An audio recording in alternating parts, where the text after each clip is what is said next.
Mga ka-DDS, ito magandang balita sa araw na to.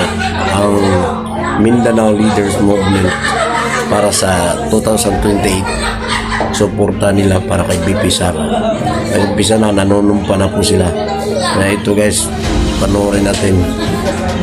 Kasi ito magandang sign to sa ating bayan na talagang sulit na mga halos Mindanaoan para kay BP Sara. Kailangan lang talaga na mapalitan ng administrasyon na ito para lumanda naman ang ating ekonomiya. Kita naman natin nangyayari ngayon. Halos garapala ng nakawan, bilyon-bilyon ang kinukuha sa kaban ng bayan. Kailangan lang talaga natin na masuportahan sa BP Sara. Ito guys, magandang sign to. Panoorin natin to. Pero bagong lahat, intro muna tayo guys. Welcome back to my channel guys. Dr. Avi Vlad. Please state your name. Please state your address. Solemnly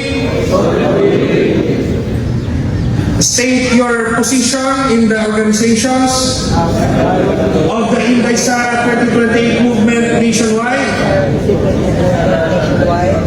I shall uphold, protect, and promote the principles and objectives of our movement, guided by the spirit of purely volunteerism and self-reliance.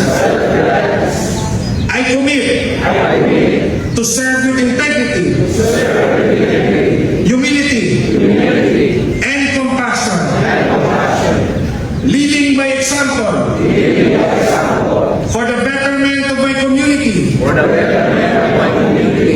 my region, and our nation. I shall faithfully perform my duties with dedication, accountability, and unwavering commitment to the ideals of the movement.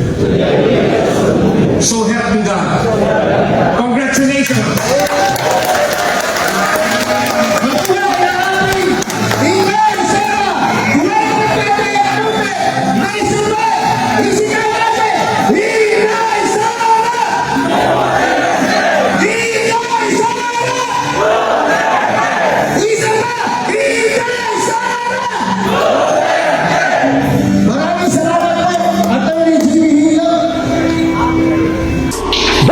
Dr. Avi Vlad.